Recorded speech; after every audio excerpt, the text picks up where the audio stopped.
Student, welcome to the channel of Greenfield academy. मैं निमिषा शर्मा आज math का एक चैप्टर स्टार्ट करूंगी जिस चैप्टर का नाम है ट्रिगोनोमेट्री, जिसको हिंदी में कहते हैं त्रिकोणमिति। Trigonometry one of the important chapter of the maths for the class 10th। तो ट्रिगोनोमेट्री का सबसे पहले हम मीनिंग समझते हैं कि ट्रिगोनोमेट्री का मतलब क्या है। तो ट्रिगोनोमेट्री 3 वर्ड से मिलकर बना है। ट्री, GON, गॉन, एंड मैट्री से मतलब मैट्रोन। ट्री मीन्स होता है आपका 3, गॉन मीन्स या तो साइड लिख सकते हैं और एंगल्स, और मैट्रोन मतलब मीज़र। ये तीनों ग्रीक वर्ड्स हैं, ट्री, गॉन, मैट्रोन। तो इसका मतलब ट्रिगोनोमेट्री का मतलब है कि जब भी हम 3 साइड्स या 3 एंगल्स को मेज़र करते हैं, मापते हैं, तो किस में मापते हैं, उसकी स्टडी करते हैं, तो वो क्या होता है आपका ट्रिगोनोमेट्री। ये आप अच्छे से जानते हो कि 3 साइड और 3 एंगल किस में होते हैं। तो किसी भी ट्रायंगल के अंदर, कोई भी ट्रायंगल है उसके अंदर 3 तो साइड्स, एक साइड ये, एक साइड ये और एक साइड ये, 3 तो साइड होती हैं और 3 ही क्या होते हैं, एंगल। तो ट्रिगोनोमेट्री के अंदर हम क्या पढ़ते हैं, एक ट्रायंगल के बारे में स्टडी करते हैं, उसके एंगल्स की, उसके साइड्स के बीच का जो रिलेशन होता है हम उसकी स्टडी करते हैं ट्रिगोनोमेट्री के अंदर। तो सबसे पहले हम ट्रायंगल से रिलेटेड कुछ बातें हैं उनको देख लेते हैं। ट्रायंगल से रिलेटेड क्या है, if I take 2 triangle, first ये है,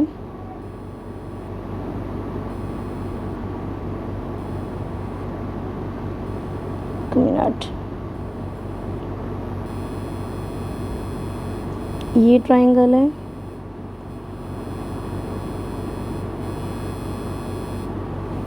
एक सेकंड ट्रायंगल ये। जैसा कि मैंने अभी आपको बताया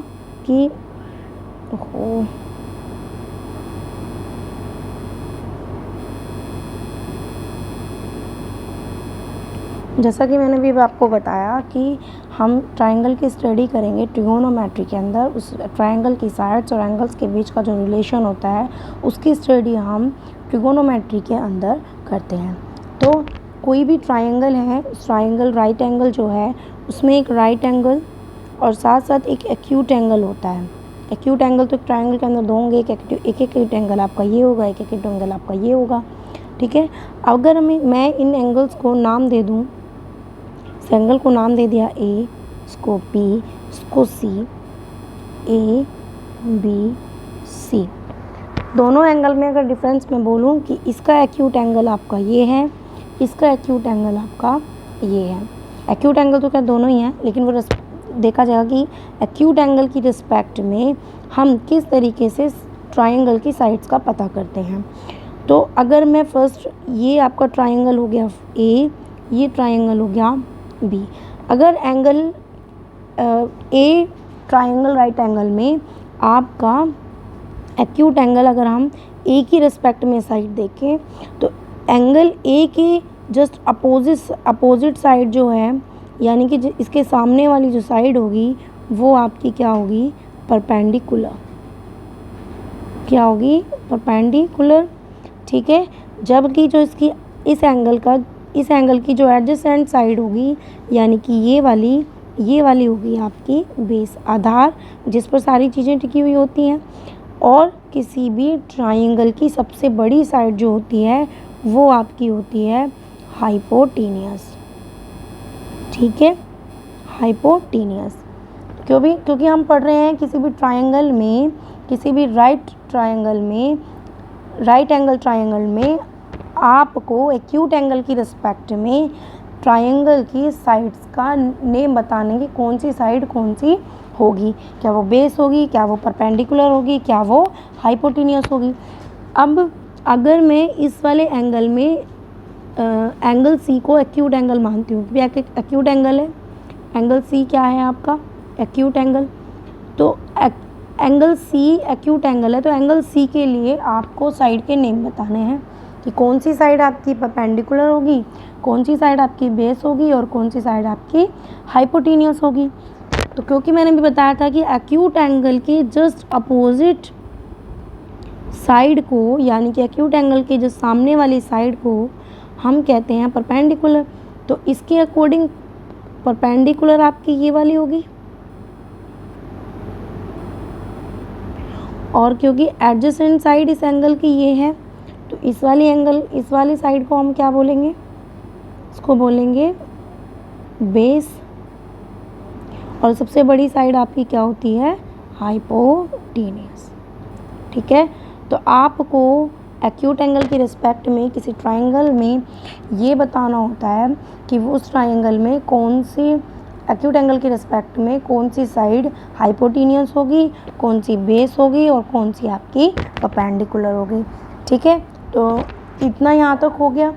इसके बाद हमें जो हमारा टॉपिक चलेगा वो टॉपिक है आपका trigonometric ratio. Trigonometric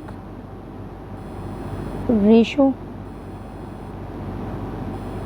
we know that कि एक ट्राइंगल के अंदर 3 साइड्स होती हैं, 3 एंगल्स होते हैं।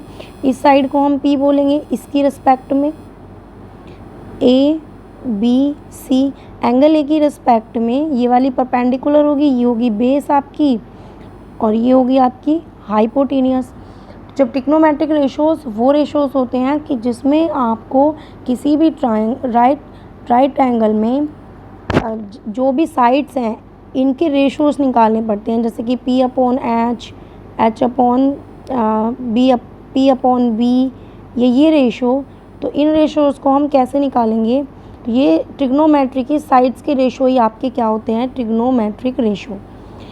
तो ट्रिग्नोमेट्रिक रेशो को पढ़ाने से पहले हम कुछ आइडेंटिटीज़ देख लेते हैं, और ट्रिग्नोमेट्री से रिलेटेड 6 आइडेंटिटीज़ होती हैं, ट्रिगोनोमेट्रिक आइडेंटिटीज़ होती हैं। देखिएगा,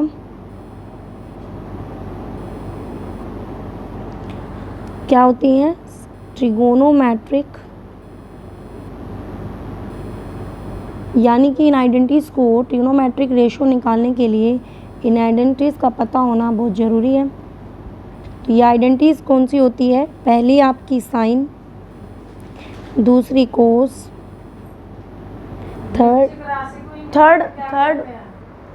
थर्ड आपका है टेन, फोर्थ है आपका कोसैक, 5 है आपका सेक एंड 6 है आपका कोट। ये ट्रिग्नोमेट्रिक आइडेंटिटीज़ होती हैं साइन, कोस, टेन, कोसैक, सेक, कोट। अब अगर, क्योंकि मैंने ऊपर 2 ट्राइंगल लिए थे सॉरी, तो ट्राइंगल में पहले हमने एंगल ए के लिए बताया था कि ये परपेंडिकुलर, ये बेस और ये हाइपोटेनियस। अगर मैं एंगल ए की रिस्पेक्ट में, यानी कि एक्यूट एंगल ए की रिस्पेक्ट में इन आइडेंटिटीज़ के फॉर्मूले निकालूं, तो उन फॉर्मूलेस को हम लोग क्या बोलेंगे, ट्रिगोनोमेट्रिक रेशो। जैसे कि अगर मैं साइन निकालूं किसका, एक मिनट, ये ट्राइंगल है हमारे पास, ठीक है, ये वाला ट्राइंगल है। इस ट्राइंगल के लिए साइन की वैल्यू तो आप एंगल ए के लिए निकालेंगे, किसके लिए, एंगल ए के लिए। तो साइन ऑफ एंगल ए जो होगा वो होगा आपका परपेंडिकुलर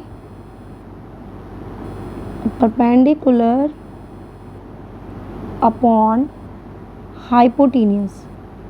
यानी कि अगर मैं एंगल ए के लिए साइन की वैल्यू निकालूं, साइन ऑफ एंगल ए निकालूं, तो क्या फॉर्मूला होगा, sine of angle A is equals to perpendicular upon hypotenuse. ठीक है, तो इसको शॉर्ट फॉर्म में P बोल सकते हैं, इसको H। तो परपेंडिकुलर क्योंकि ट्राइंगल को मैंने नाम दिया हुआ है, तो परपेंडिकुलर आपका क्या है, ये है, तो इसको बी सी लिख सकते हैं। और हाइपोटेनियस को क्या लिख सकते हैं, ए एंड सी, तो इसको लिख सकते हैं हम ए एंड सी। अब अगर मुझे कोस अलग अलग लिख लेते हैं इनको, 1 मिनट। अब अगर लिखना हो कोस ऑफ एंगल ए, तो कोस ऑफ एंगल ए का क्या फॉर्मूला होता है, base upon hypotenuse, base upon hypotenuse, यानी कि एंगल ए के लिए अगर कोस निकालूं, कोस ऑफ एंगल ए निकाला जाए तो क्या होगा, बेस अपॉन हाइपोटेनियस। ठीक है, यानी कि इसके अपॉन में क्या, आपका हाइपोटेनियस। तो बेस अपॉन हाइपोटेनियस, बेस क्या है यहाँ पर, ए बी है, और हाइपोटेनियस क्या है, ए एंड सी। तो ये आपका कोस ऑफ एंगल ए हो गया। इसके बाद थर्ड देखिए क्या निकालते हैं, tan of angle A is equals to perpendicular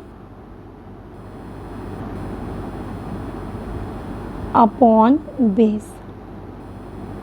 अब ट्राइंगल में देखिए, राइट ट्राइंगल में क्या देखिए, परपेंडिकुलर क्या है आपका, बी सी, अपॉन बेस कितना है, ए बी। ठीक है, इसी तरीके से हम 3 ट्रिग्नोमेट्रिक आइडेंटिटीज और निकालेंगे। साइन हो गया हमारा, कोस हो गया, tan ऑफ एंगल ए हो गया। tan ऑफ एंगल ए के बाद आपका फोर्थ आता है cosec of angle A is equals to hypotenuse upon perpendicular.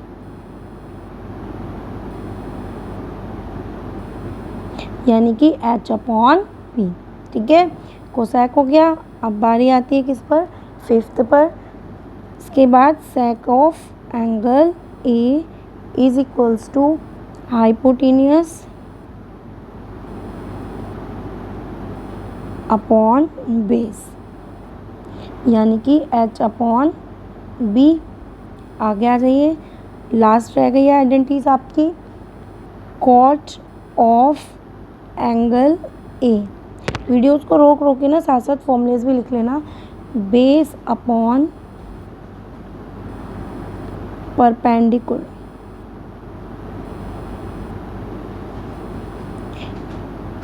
क्या लिख सकते हैं, बी अपॉन पी। इसको ये लिख सकते हैं, इक्वल्स टू हो गया base upon perpendicular upon B upon P.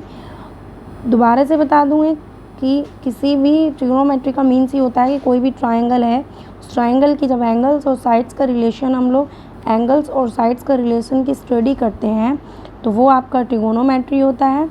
किसी भी ट्राइंगल के अंदर कोई भी राइट ट्राइंगल है, तो राइट एंगल ट्राइंगल के अंदर हमें पता होना चाहिए कि हाइपोटेनियस कौन सी साइड होगी, बेस कौन सी साइड होगी और परपेंडिकुलर कौन सी होगी। तो ध्यान रखिएगा, जो भी आपका एक्यूट एंगल होगा, उस एक्यूट एंगल की जस्ट अपोजिट साइड जो कि एक्यूट एंगल को टच ना करती हो, वो आपकी क्या होगी, परपेंडिकुलर होगी। जो एडजेसेंट साइड होगी वो आपकी बेस होगी, और जो सबसे बड़ी साइड होती है ट्राइंगल के अंदर वो आपकी होती है हाइपोटेनियस। इसके बाद किसी भी ट्राइंगल के हम ट्रिग्नोमेट्रिक रेशियोज कैसे निकालते हैं, तो उसके लिए हमें ट्रिग्नोमेट्रिक आइडेंटिटीज़ का पता होना चाहिए। ट्रिग्नोमेट्री के अंदर 6 टाइप्स की आइडेंटिटीज़ होती हैं, साइन, कोस, टैन, कोसेक, सेक, ठीक है, और कॉट। ठीक है, तो इन आइडेंटिटीज़ के थ्रू हम किसी भी ट्राइंगल के ट्रिग्नोमेट्रिक रेशियोज निकाल सकते हैं। इन सब के फॉर्मूलेज आपको याद कर लेने हैं। आगे कुछ इनसे अलावा कुछ और ट्रिग्नोमेट्रिक आइडेंटिटीज़ होती हैं जो याद करनी बहुत ज़रूरी हैं।